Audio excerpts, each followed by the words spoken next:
Welcome back to another episode of Words of the Wise. Today I have Chief Griffin from Chaffey College PD in California. He has over 30 years experience in law enforcement. Thank you so much for being here, Chief Griffin. Welcome to the show. Thank you very much. Thanks for having me. Of course, I'm really looking forward to this. I was hoping that you could give us a little bit of background on who you are and maybe give us some highlights of the last 30 plus years. Well, so I started my law enforcement career as a police explorer, where I was an explorer for the city of Rancho Cucamonga in California.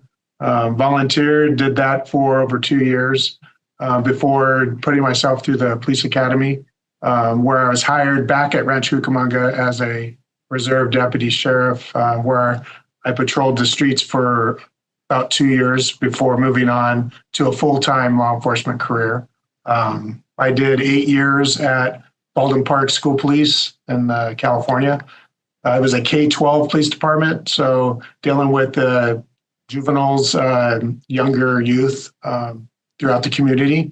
It was a diverse community. It was probably Hispanic, but that's when I kind of found my niche, and I worked gangs, graffiti. I was a school resource officer, had a police canine for a little bit, working explosives and gun detection. So from there, I moved on to my municipality department. So that was Montclair Police Department, California.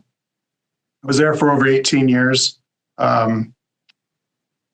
Did every assignment from patrol officer to gangs, vice, detective, worked homicides, was part of the peer support group there at the department. I was promoted to sergeant.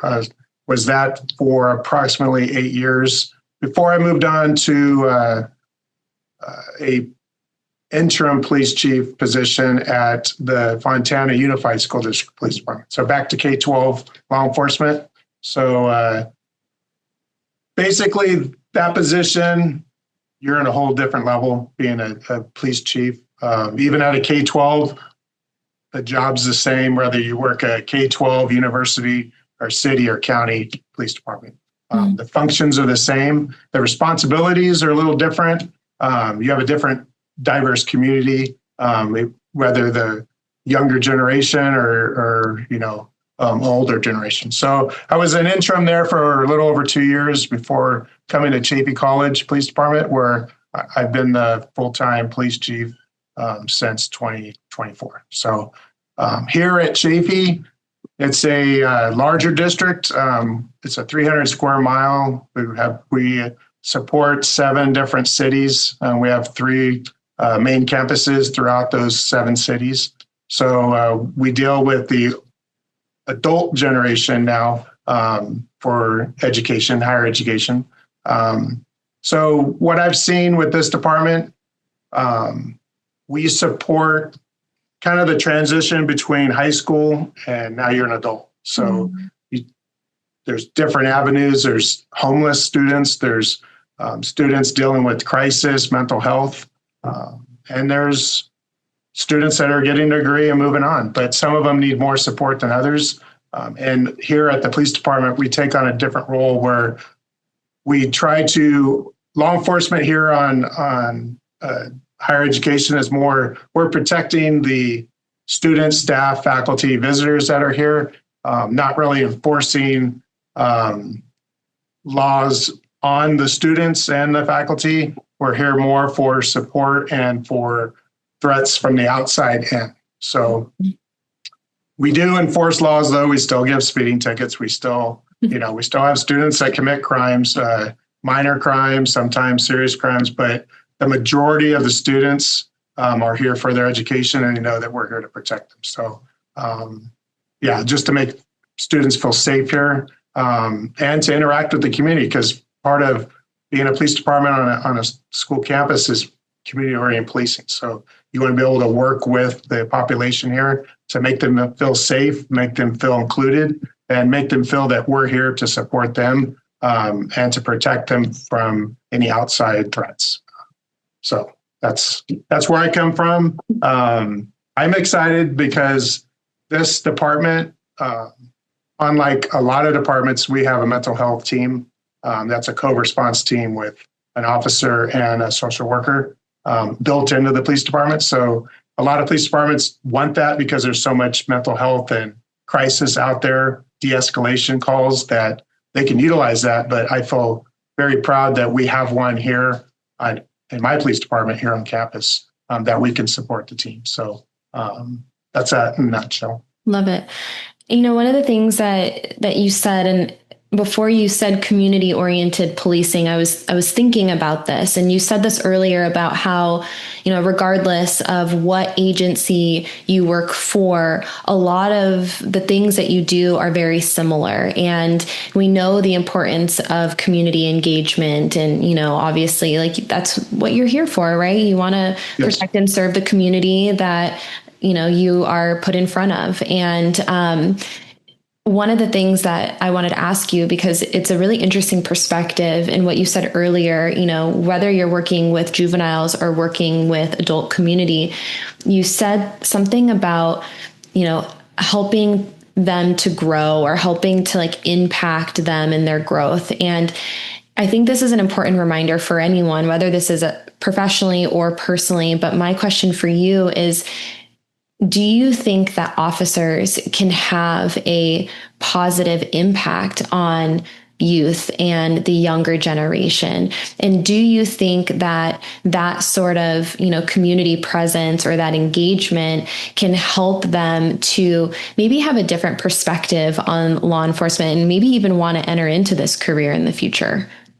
Absolutely. There are media, advertises everything that's wrong in the profession, but that's probably a small minute of any profession. So any profession has, I say, bad apples, someone that doesn't do things correctly, but the majority that I've seen over 30 years, that everybody's out here to do a good job and to support the community. So, building the gap in between what you see on the news media to a real life police officer in front of you is key. So being able to interact with the community, walk the neighborhoods or walk the campus and say hi to everybody and ask them if they need help. If you pull them over for a speeding ticket, trying to educate them on why you're pulling them over and how that could impact their life if they do hit another vehicle or hit a pedestrian. So that's why we're out here. I think just educating them and letting them know why you're out here and how you can help them, I think is key to building the gaps. And, coming onto this campus here at Chaffee, there's been some departments that are kind of hesitant. They maybe had a bad experience. So what I did when I first came on is I met with every department, and tried to get, what has happened in the past, and this is what I expect, and this is what I'm going to do to move forward. So, and try to reassure them that, we're the good guys, not like firemen, but we are the good guys that are here to protect them, because all in all, when there's an emergency, they want the police to show up and protect them. So I think that's just key to let my officers know, and then the whole department, that, we're here for their safety. We're here for them, and to build the gap so there is no confusion. There's no hesitation that, we're here to support them. So. Yeah. I also think that lived experiences are so much more powerful. And, I think anyone can relate. And I'll put it in a very simple explanation of like maybe just personal relationships, right? Like we've all been in that situation where we've met someone and we had a really positive experience with that person. And we're like, wow, like I actually really like this person. Like I thought that they were really kind, professional, funny, whatever it is, right? You have that lived experience with someone. And then you maybe somewhere down the road, someone is like talking bad about this person, like someone else. And you're like, Well, that really wasn't the experience I had with that person. Like, I actually thought that they were XYZ, really Yeah. nice, really kind, really funny. And so I think having those lived experiences is really important because it does shape your opinion on someone to where even if you are hearing maybe some of the negative things that are going on, you kind of push those out in a way because you're like, well, that wasn't my reality. Yeah. My reality was something much different. And, I love that you said that and you recognize that the community that you serve have so many different kinds of people. And you said some people need more support than others. And I grew up in a really hard environment too. And I've said this before where like, I wish I would have had someone who would have recognized that would have said like, hey, like, I understand that what you're going through is really hard and we're here for you. And, you don't have to choose that same life. And so for you guys to come out into the community and recognize that some people do come from hard childhood situations or hard family situations. There are some people who might think that the only way that they're ever going to succeed is to maybe choose a life of crime, because that was their environment. You said you came from gangs and maybe their family is that way and that's what they grew up in. And so to have other people who are setting positive examples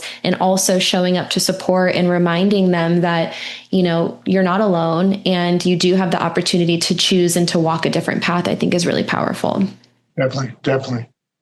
I wanted to ask you because, we talked about this offline a little bit, and you said this earlier about kind of mental health stuff that's going on right now. And I think every agency is experiencing this across the board within the community. A lot of calls are mental health calls. And we know in your community that age is really delicate, kind of like you said, coming out of maybe your childhood home, maybe this is the first time that they've kind of been out on their own and doing their own thing. And now they're adults and, having to make those decisions. But we also know a lot of mental health issues start to kind of develop during this age.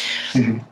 What are some of the things that you're seeing within the community? How are you supporting it? I know you said you have someone in-house and, how are you maybe supporting your officers as well? Because I would imagine that, being exposed to a lot of different mental health calls takes a toll over time. Yeah. So here we have a co-response team. So we have a social worker with a police officer that responds to crisis calls. Mm-hmm. We also have here on the education side, we have the mental health support unit here on campus. So they're kind of two separate, but we work together. So we ourselves respond to the crisis calls that are in progress that maybe a student's irate or causing a scene inside of a classroom or an office, and they need somebody to talk to, so that's why we bring the social worker. Because a lot of them, they're having crisis because they need services. So they need social worker, they need mental health counseling, they need support, whether it's dating violence or, that's a big one here is if somebody has a prior incident with dating violence, stuff triggers them here on campus. So if they're triggered and something sets them where they need to talk to somebody, that's why that social worker is key, because they're not in a police uniform. Our police officer that's in that co-response team is not going to wear a police uniform. Yeah. They're going to be downgraded, so there's not that threat, because as soon as someone sees a police uniform, they may be triggered again. So kind of like downplaying the role, but still being there for them, and offer them, the service. Like I've seen a lot of students that, they graduate high school and they turn 18 and that's it. Their parents say, go find where you're going to live. Mm. So they come to Chafee because they want to get their education, but now they don't have services. So that's one thing we work with them, because the county can provide services to them. The school supports unhoused students, with food, with shelter vouchers, showers. I mean, just things that we can give them that will benefit their quality of life, I think is key. And one, having the police department on that team builds that relationship too, because now they're not seeing us as an enemy. They're seeing us as a friendly contact that can help them. So, yeah.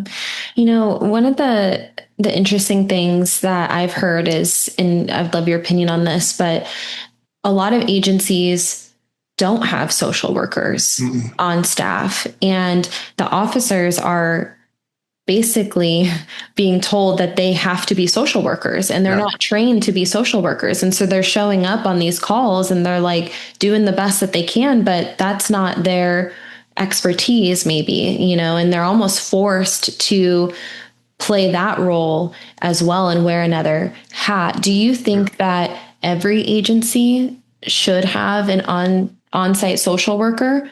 I think it is definitely needed. Yes, over the last 30 years, I was a teacher, a mentor, a police officer, a counselor, a marriage counselor. Because you go to these calls and they're having a dispute. It's not criminal, but you still try to counsel them and get them on the right path. So I think seeing that and then having a social worker that can respond is just key, because then it kind of separates, yes, we're here for this, but now we're bringing on this other piece that can support you. That's another positive way that the community can get resources. So yes, I do really think that social workers and police departments are needed. In this area, this region that I'm in, it's becoming more prevalent. More agencies are requesting them. We had a grant at the college since 21 that is a federal grant that ran out with the federal money, but we kind of picked it back up, and now we're moving to we're still having a social worker, still having a co-response team. So the college didn't want to stop those services. So we teamed up with the county, and the county agreed and knows that it's a resource here because of the amount of students that we do serve. So I think it's key for chiefs to reach out to their counties to get those social workers, because de-escalates the calls where they don't have to go criminal, they don't have to go hands-on. It could be done with a co-response team that has the tools that can de-escalate those incidents and provide those services, because it sets off people in crisis that they don't have services. So you show up and you like, hey, I have all these services, let's just talk about it. They're like, wow, like I've been fighting that I need these services, and now they're here with me at this call. So I think it is key, yes. Yeah, and when you were talking about all the hats that you wear, and you're like, I was a counselor and a marriage counselor and also an officer, also a son, also a dad maybe, or a mom, you also have a home life, and you also have different hats there. And so, everything that you just explained, kind of taking that responsibility off of the officer, because you guys are already wearing so many different hats, and hats become heavy. Like if you have 100 hats on top of you, you start to feel the weight of that. And so, some of the most uncomfortable times in my life have been during situations where I felt underprepared, where I felt like, man, I don't really know what to do in this situation. And I really wish that I did, because I want to be able to help in the best way that I can, but I just feel really underprepared. And I would imagine that the same would go for you guys. If you show up to a call where someone needs additional services that maybe you're not trained in, or maybe you're not prepared for, that adds even more stress, because you're like, wow, like I don't even know what to do or how to best serve this person, even if I want to and I have the best intentions. And so to me, that all lays into wellness. How can we start alleviating some of that pressure and some of the stress so that everyone feels supported? The community now feels more supported, but then also the employees feel more supported as well.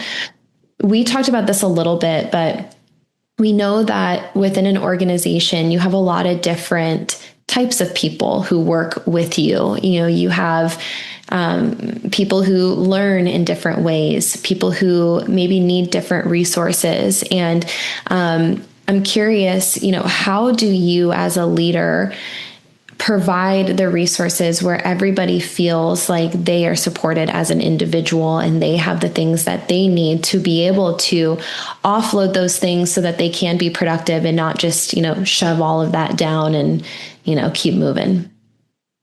Yeah, definitely. People do learn different. They communicate different. So what I've done is you always want to check in with the employees. So your officers are going to calls, and that's one sign of a good leader is that you hear the radio and you know what calls are going on. Mm-hmm. So you're not getting blindsided by somebody that's in crisis. Like, that's why I listen to the radio all day long while I'm working, and just know that if they're going to a call that there's a crisis there, that when it's done, you can call them to the station and say, hey, well, tell me about that call, and get their feedback on it. And then I'll make sure they're okay. Like, I know that was probably stressful and you've probably never seen that before, and try to talk with them and trying to get their to communicate, because that's key. Like, that's one thing I've done in my whole career is I didn't bottle anything in. I went home and I probably shared everything that I experienced with my wife and my family. And I think that helped me, because I did see a lot of officers that they wouldn't talk to their families. They just thought they were too big and proud that they've seen it all. They don't need to talk to anybody. But year after year after year of seeing, homicides or people in crisis or, deaths. I mean, it's just all the stuff builds up. So that's one thing I've done, is communicate with my family. And, my wife probably knows everything that I've done in my whole career, which probably helps me because I didn't keep it bottled in. So that's one thing I tell the officers is, don't keep it bottled in, talk about it, go home and debrief with your family. And, nothing's a secret in this line of work. Yeah. Like back when I first started, it was like, you always saw TV shows or, people when I was an explorer that you could tell they didn't talk to anybody, and they didn't even go home and tell their family what happened at work that day. So I think that's, as mental health and as wellness programs get developed, that's one key thing, is talking to someone, Yeah. When I was on the mental wellness program at Montclair, there was some tragedies that I had to talk with officers, and just to have another officer sitting there talking to them and not feeling like they're in trouble, I think is key too. Because, you may go to a call that you have to use force, or you see a violent situation that you need to debrief that and talk to someone like, hey, that was crazy, or that was a lot to deal with. And in talking about it, I think makes people feel better than just keeping it in and just moving on to the next call. Yeah. I can relate to both sides of the coin. And I'm sure a lot of people who are listening to this can too. I can totally relate to shoving things down and not wanting to deal with it. And then I can also relate to being on the other side of things, and maybe I probably overshare too much, with the people around me, because I'm just, open to talking about stuff now more than I was, when I was younger. But, to your point, one, I think that if you do have a partner, if you do have a spouse or, someone that you're in a relationship with, to me, the foundation is being a team, and being able to come together as a team to talk about those things. And I know that sometimes those things are really hard, but I think that that's the way that you keep that foundation. At least that's my opinion. But to anyone, and, it kind of goes back to what we said before, there's a lot of different ways that people can offload these things. It doesn't necessarily have to be a one size fits all. And so, if you're not comfortable speaking with your spouse about it and you want to, quote unquote, protect them from these things, 'cause that's what I hear a lot, is like wanting to protect them. Well, maybe then you need a counselor or a therapist that you can then offload those things with. Maybe it's a really good friend. Maybe it's a family member, like a parent or a brother or a sister, or, there has to be somebody that you can talk to about these things. And then in the in between, I also think that, doing some sort of journaling offload is also very effective. This is something that everybody can do, after your shift. Have a piece of paper or notebook, in your car that you just write down every single thing that happened, good, bad, ugly, everything in between. No one's going to read it. So like, you don't have to be perfect. You can cuss, you can, scream on the paper. You can, get your frustration out and then close that notebook. But there has to be a way for you to like get it out, because I know what the feeling is like to shove everything down, and what happens when you eventually kind of implode or explode. I mean, both happen. So, but I agree with you. I think that communication is really important. And I think that a lot of challenges can be solved through awareness.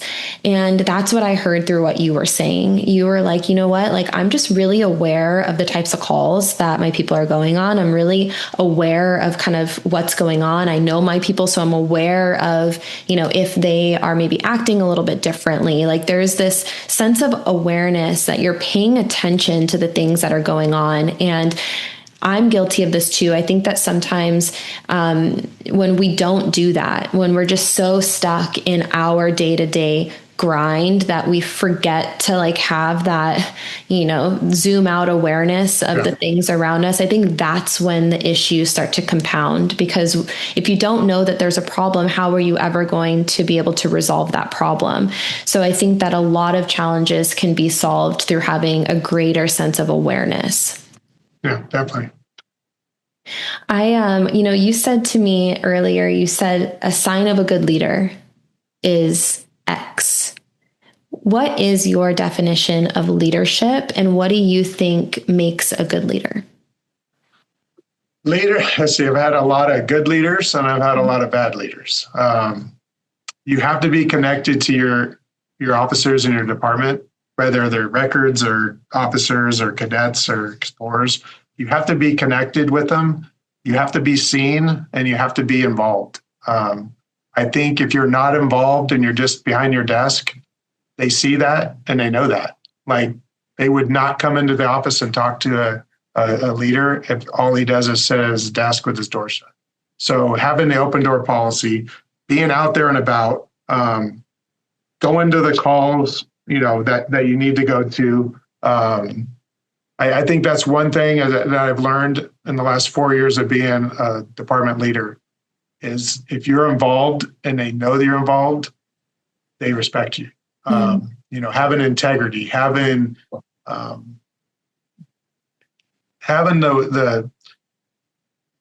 that you're not someone special. You're the chief, or yes, you're the department head, but you're still an officer. You're still part of the department. And you're still able to go out there and work with your people. When I was new over at Fontana, when I was the interim, we did active shooter training. Well, when everybody showed up for the active shooter training, I was there with them. I had all my gear and I did the active shooter training with them, and they were just blown away that they've never had a chief that actually went to the training and did what they had to do for 8 hours.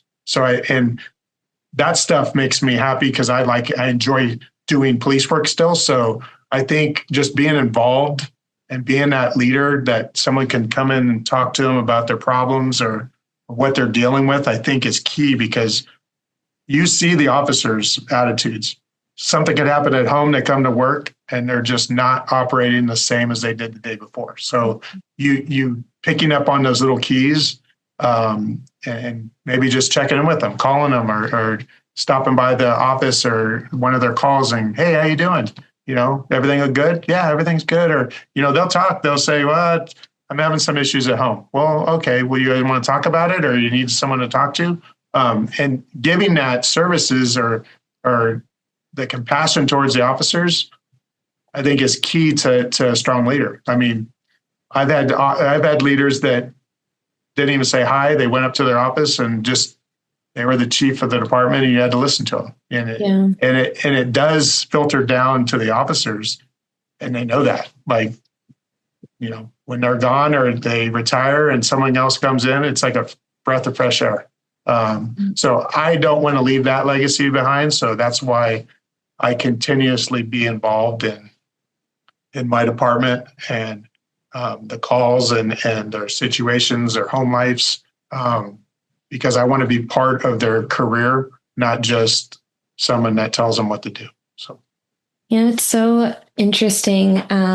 Because I just recently had a conversation that was very in line with what you just said. And this other person said that you can't lead people if they don't know you. Mm-hmm. That if you're just a face, they'll do what they're told, but they're not going to follow you. Mm-hmm. And, being a good leader is, being someone that people want to follow, that you're inspiring them in their growth and you're encouraging their advancement, and no one's going to follow you if they don't know who you are. And exactly. So that was exactly what you just said. And I thought that was so interesting that it was, kind of on the same wavelength, but I think everyone can relate to that.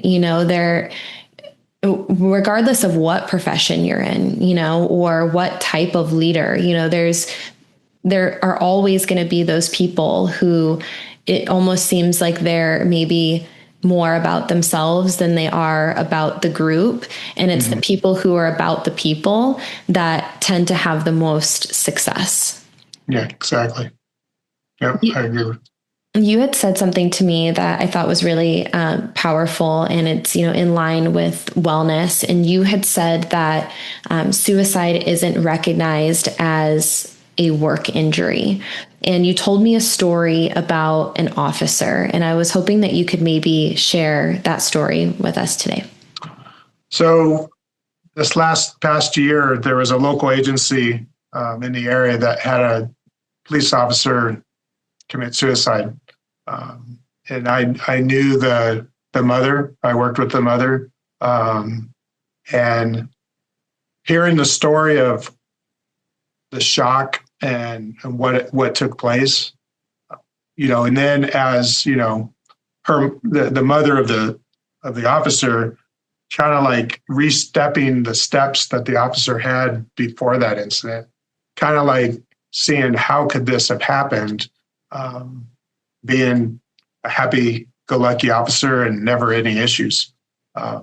So as my friend re-stepped the steps and the calls that her son went on, one of the calls about a month before that incident, it was a suicide where a juvenile committed suicide.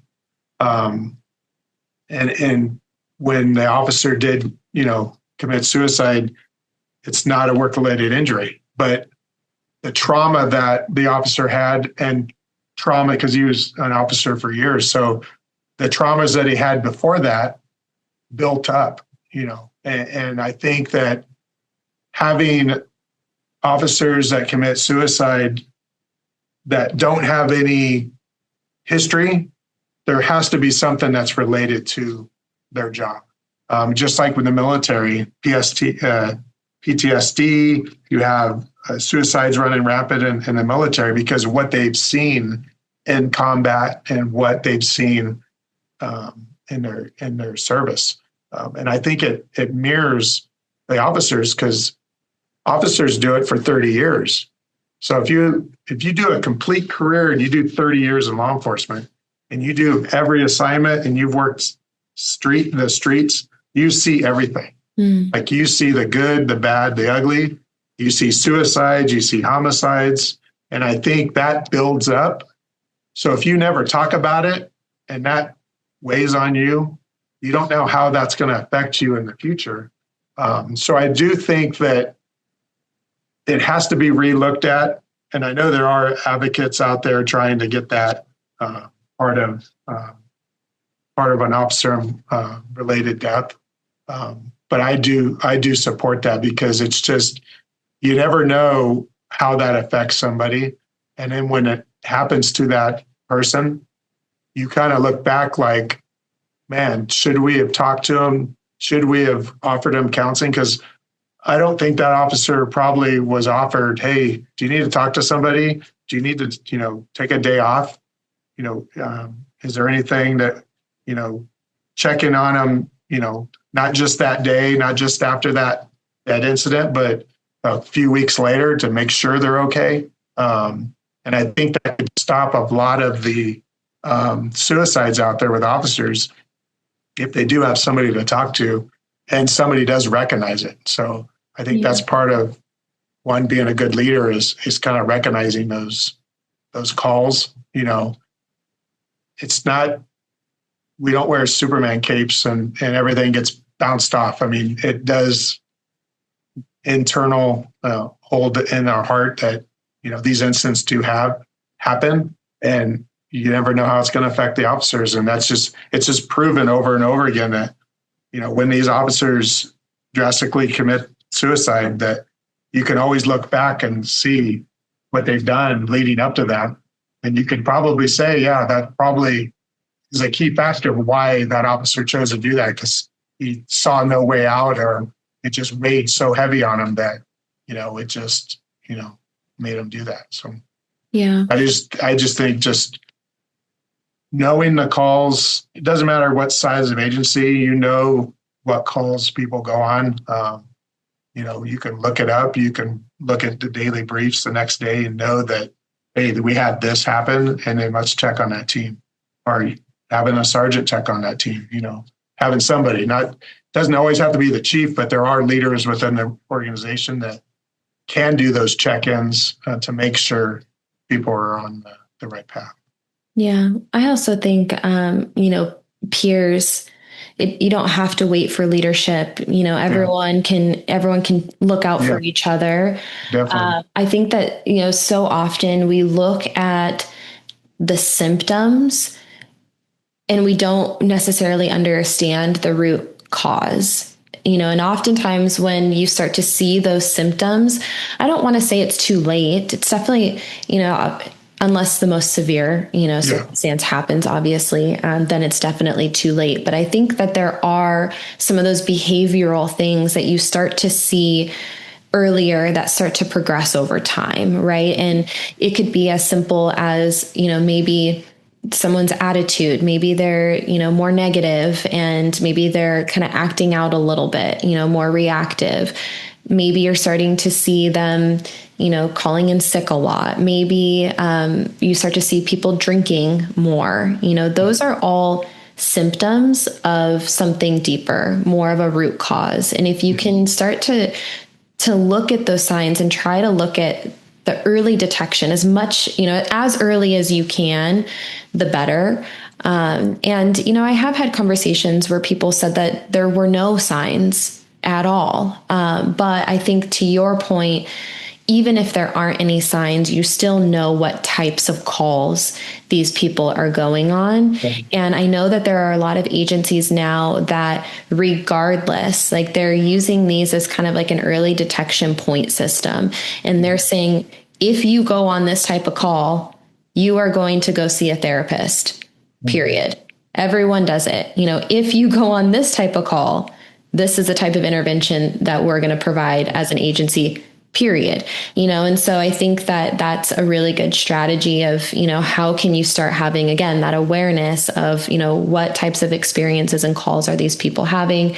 Also understanding maybe some of the things that are going on in their personal lives, because that compounds too. Is someone going through a divorce? Are there, did they lose a parent? What are some of the things that are happening, beneath the surface, so that, those symptoms are less severe over time? Definitely. Yeah, I really appreciate you sharing that. And I appreciate your perspective of asking the question, even though it's not viewed as a work injury. Is it? Mm-hmm. Is it a work injury? Is it a result of the career? Definitely. I mean, every incident, every case has to be examined separately, because, there could be, it just happened. But I think examining what occurred before, my view is it definitely should be a work-related injury. Mm-hmm. If you show that there's some sort of trauma or some sort of history that led up to that action. You know, I think that's the only way to protect the officers is having this in place where we can backtrack, or we can, like you said, have those symptoms examined before, so that doesn't lead up to that. You know, having those officers in place that can check on their team members and their officers, that, you know, if there's a crisis or there's a call that's concerning, that people check in on each other. It should be common. It should be common sense. Like, hey, we go to this call, we should debrief it. But a lot of people just move on to the next call, and some people can brush it off. But some people, it affects, you know, and you never know how that affects somebody until it happens. Yeah. And I think it goes back to awareness, but I also have recognized that some people are like afraid to ask the questions because they don't want to upset somebody. I actually had a really, it was really uncomfortable. It was like kind of embarrassing, but I would rather be the person who asks the question and maybe someone doesn't take it very well than something happen and me feel like I should have asked that question. But I was doing a wellness like event, and there was someone who had, you know, presented, and they came off, and I feel like I'm pretty sensitive to like energy, like especially like if someone's upset, and then maybe that's just from my childhood. Like I was always kind of scanning and like figuring out body language, and, you know, and I had just maybe sensed that there was something, and there was like maybe some like deeper breathing going on. And I was like, are you okay? And they were like, what? Like, yeah. And they weren't mean about it, but it just felt like kind of like, yeah, like I'm fine, you know, like kind of just like shut it down a little bit. And I was like, okay, that's fine. And afterwards I was like, man, like maybe I shouldn't have like asked, was that weird? You know, and I'm second guessing myself. I'm like, was that weird? Whatever. And then after the fact, I'm like, you know what? I'm going to ask every time if I sense that maybe someone is like upset or stressed or whatever. I would just rather be the person who someone's like short with and, you know, maybe takes offense to it. If that's how they're going to respond, that's not on me. Like that has nothing to do with me. I'm going to do my part in asking the questions, and I'm going to try to do it in a way that's well received. And I'm going to try to like, you know, approach lightly. But if at the end someone is upset about that, then I'm okay with that. I can live with that, you know? And so I think that, you know, maybe it's a reminder to everyone, you know, and I'm not saying that you have to, you know, ask every single minute of every single day. But if you're starting to sense something, you know, I personally would rather be the one that asks the questions than not. Definitely. Because if you don't ask, maybe they are mad because you asked, but when you walk away, they probably think about it. Like, I'm glad she brought it up. At least, you know what I mean? Like, you never know how that, they may seem tough and mad at first, but once they think about, oh, she was bringing up some good points, or that the chief was bringing up some good points, you know, and they get them thinking about it. At least it's just not stale in their mind. Yeah. They're actually thinking about it still. So they don't just throw it away in the department. They can still think about it. And maybe that will bring them back to say, hey, I do need to talk to somebody, or I do need to talk to you, you know? So, yeah. Or maybe they were like, oh, wow, someone actually cares about me. Yeah. You know, like I think everyone has been in that position at some point in their life where they're like, does anyone even care? You know, like, I don't think anyone cares. And if someone comes up and they're like, hey, like, one of the things that someone told me that really stuck out was that when people ask you these questions, it's an act of love and like an act of care. And I think sometimes we do get defensive sometimes with certain things, but I think if, as the person receiving that question, if we can realize that if someone is coming to us, it's an act of love, it's an act of care. Like someone is actually, you know, and I think that if you are in a really hard place in your life and there is something going on and someone approaches you and they show you a small act of care, then maybe that's the only thing that you need to, like you said, have that internal dialogue with yourself and say, okay, someone does care about me. Maybe there is something that I should do. Or someone is recognizing that, maybe I am, acting different. Maybe I am not quite myself. What do I need to do to get back to me and to operating how I used to? And so, when someone said that to me, because I really do think that a lot of times we get defensive when people call us out on things. But I think even if it is something, and maybe even if they don't approach it the best way and they're like, what are you doing, dude? Recognizing it as an act of care. So my final question for you is for the younger generation. What words of wisdom would you share with someone who's earlier in their career? Maybe something that you wish you would have known earlier or something that's helped you along the way. Well, do everything you can in the career, but talk to people. Like if you see anything, if you go to calls, debrief with your partners, debrief with your supervisors, and debrief with your family members. Find somewhere where you can debrief these calls because mental health is out there, and you need to have good mental health when you're doing your career, especially if you plan on doing it 30 years. So, if I could give advice to a young officer is stay communication with your family and your partners to debrief critical calls. Thank you. Thank you for your time. I feel like that went by so fast. I blinked and it was over. It's already long. So thank you for your time and sharing your words of wisdom. I really appreciate it. Thank you.